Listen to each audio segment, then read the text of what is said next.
First up, how to avoid the shoulder nipple. You thought you were doing the right thing, hanging up all your polo shirts in your closet, and all of a sudden you put one on and you've just got this bump right here on your shoulder point. The key to avoiding shoulder nipples in all of your shirts is to remember, hang your woven shirts and your knitted should be folded. So what's the difference? Okay, woven, this in general is going to be dress shirts. These are going to be fabrics that don't have much give. Knits, on the other hand, this is going to be your t-shirts. In general, you want to fold these. Now, some of you guys are saying, Antonio, I want to hang my shirts. I love the way it looks. Okay, you're going to need to choose hangers then that have a wider shoulder.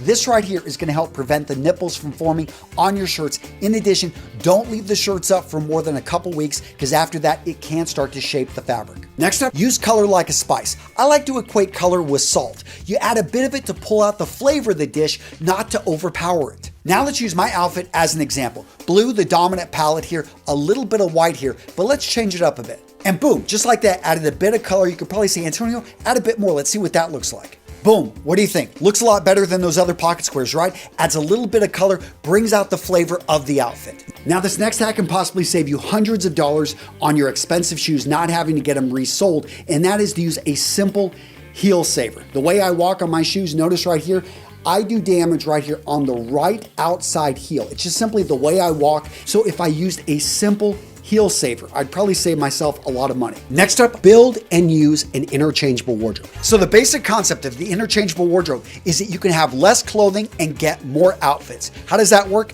Basic math. So if you have 4 pairs of shoes, if you have 4 shirts, if you have 4 pairs of trousers, and you have 4 jackets, 16 pieces of clothing.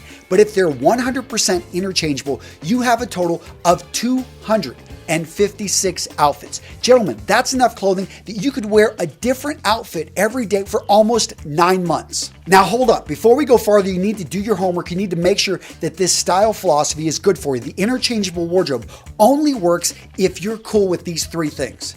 Now, first up, let's talk about uniforms. When some people think of uniform, they think boring, they think stifling, lack of creativity.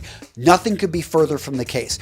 You look at the most successful people out there. Yes, someone like Mark Zuckerberg, who has a very casual uniform. Or you look at someone like Larry Ellison, who has a more of a formal uniform. The key is they're crafting the message. They know what message they want to send to the world, and they're letting their clothing do that. They don't want to spend time actually piecing together, what am I going to wear with this? No, they would rather go out there and change the world. So if you're starting a nonprofit, if you're starting a consulting company, doesn't matter. If you want to have a uniform, a consistent message you send the world, then this philosophy is probably for you. Next up, you've got to be cool with figuring out your personal style. You got to take a step back and you've got to examine what are my needs and what are my wants and balancing it all out. So let's talk about your needs. So first up, environmental needs. Are you up in northern Wisconsin? Are you down in southern Texas? Understand, different places in the world are going to have different environmental needs. This is going to affect the fabric weights and the type of clothing you buy. Next up, let's talk about your profession. What's the message you're expected to send?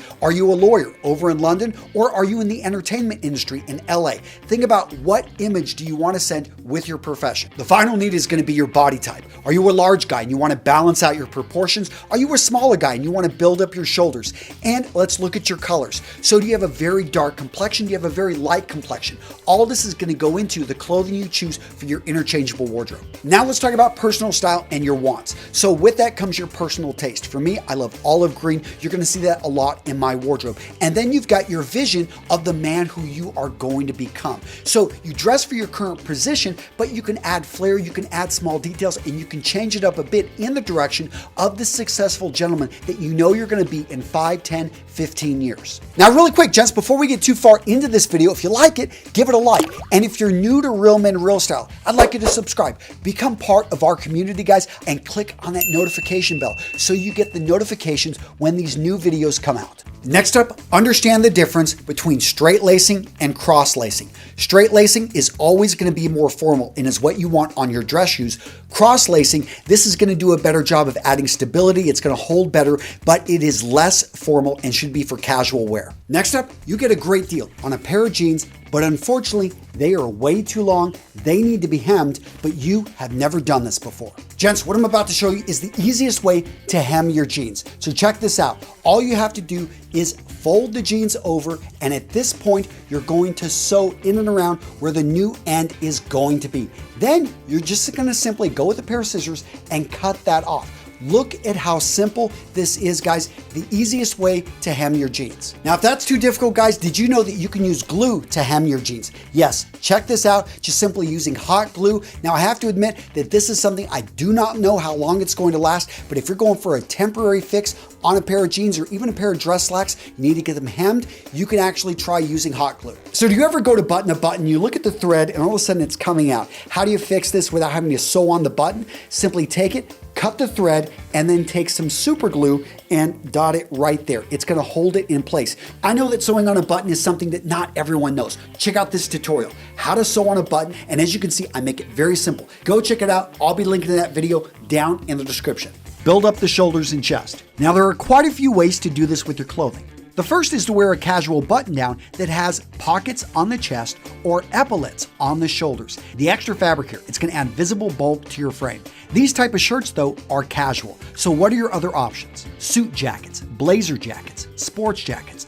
All of these have padding that's going to bulk up your upper body. A well-tailored jacket will add mass to your shoulders and chest while slimming up your torso, creating a great looking masculine silhouette.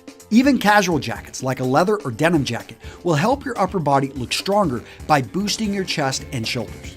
So imagine if every piece of clothing that you put on your body looked amazing. Seriously, you walk outside and you are just getting compliments. Now, the funny thing is this happens to a lot of guys that are implementing my advice when they're wearing just their everyday normal clothing. So what's their secret to looking good without even trying? Gents, it's no secret. It's called the style pyramid. So the basic concept of the style pyramid is that everything you wear will meet this basic criteria. It will fit your body, it will be of the right function, and it will be made from the right fabric. This may sound simple, but most guys are violating one of these three tenets. And this is what happens, is they end up walking out wearing something that has potential, but then fails. It makes them look not nearly as good as they can be, and even worse, sometimes it makes a guy look just outright bad.